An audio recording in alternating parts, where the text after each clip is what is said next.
Voilà une étape qu'ils n'imaginaient sans doute pas dans leur parcours du combattant pour devenir footballeur professionnel. Il y a quelques jours, de jeunes Lyonnais débarquent au large de Dakar, sur l'île de Gorée, symbole de l'esclavage. On sent que l'île, il y a une grosse histoire dessus. Quand on arrive, on sent l'atmosphère qui change. Normalement, nous, on rigole et tout, mais là, on était calme et tout, et on voulait savoir. On trouvait que de le faire le premier jour, voilà, ça pose le cadre. Et puis ça présente aussi bien le Sénégal quand même et l'histoire du Sénégal.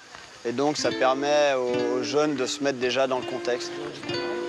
Accompagné de jeunes du Dakar Sacré-Cœur, un club partenaire, l'équipe des moins de 16 ans de l'OL débute un stage d'1 semaine au Sénégal par cette visite symbolique, conclue par la Maison des Esclaves. Nous sommes dans le cas d'espèce dans un lieu de mémoire. Sans doute l'un des lieux de mémoire les plus emblématiques du Sénégal, voire du monde. Parce que pendant très longtemps, des hommes, des femmes, des enfants qui n'avaient absolument rien fait pour mériter cela avaient été mis en captivité dans un endroit comme celui-ci. Tous les jeunes sont installés, assis sur les escaliers. C'est vrai que je les observais. Ça a duré quand même, je sais pas, je pense une bonne demi-heure. Globalement, j'ai trouvé l'attention assez orientée vers ceux qui nous présentaient.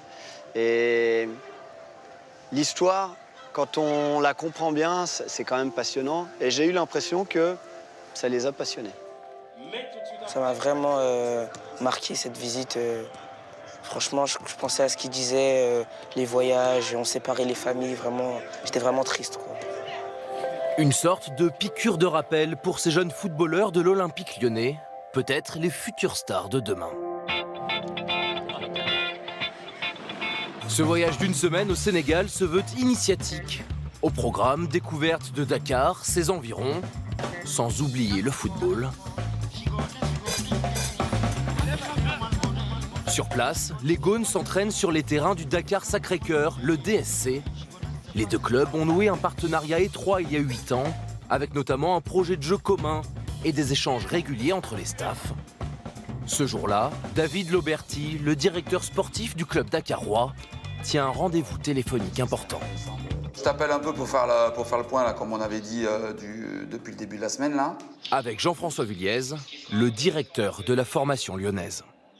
Voilà, il y a la confirmation quand même sur 2-3 joueurs qui sont un petit peu en avance par rapport aux autres peut-être joueurs de l'effectif et qui ont confirmé à travers les séances ou encore ce matin voilà, qu'ils étaient dans la bonne direction. Depuis que le partenariat existe, depuis 2015, il n'y a pas encore un joueur de DSC qui a évolué avec l'équipe professionnelle de l'Olympique Lyonnais. Donc on attend tous ça, de voir un joueur de DSC porter le maillot de l'Olympique Lyonnais dans une compétition officielle. J'ai l'impression que ça va arriver bientôt. Pour les Lyonnais, sur le plan sportif, ce voyage à Dakar se révèle riche en péripéties. Joueurs blessés. Ouais, un peu. Il y a un endroit où ça me fait vraiment mal. Quelques malades et la chaleur étouffante. Face à l'équipe jeune du Dakar Sacré-Cœur, les moins de 16 de l'OL sombrent.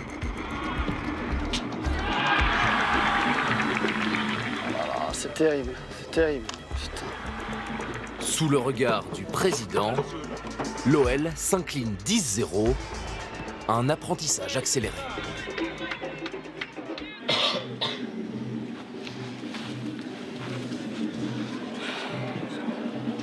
Est-ce qu'à un moment, ce matin, quand vous êtes levé, vous avez cru que ça allait être facile aujourd'hui? Vous savez que ça allait être dur, voire même très dur au vu du contexte. C'est un des matchs là où on va le plus apprendre dans notre vie. Avec les difficultés qu'on avait, les conditions, je pense que c'est un match où on doit se rappeler pour s'améliorer plus tard. Quand j'arrive à Lyon, je vais faire plus des entraînements, je vais essayer de faire plus, parce que je sais qu'il y a des choses à faire pour être un meilleur joueur. Moi, je vais essayer de faire plus de travail derrière le terrain et sur le terrain aussi. Cette défaite marquera les jeunes Lyonnais, mais sans doute pas autant que les sourires, les rencontres, les chants et les danses qu'ils ont partagés pendant toute une semaine. Je sais pas si je deviendrai pro ou pas, j'espère. Ça, c'est un moment dans ta vie, dans ta carrière que tu te es obligé de te souvenir. Je ne vais jamais oublier ce voyage au Sénégal. Peut-être que les jeunes, ils n'ont pas conscience aujourd'hui de ce qui se trame chez eux, de ce qu'ils sont en train d'emmagasiner. Mais je suis persuadé que dans quelques années, ils se diront « ça y est, j'ai compris ».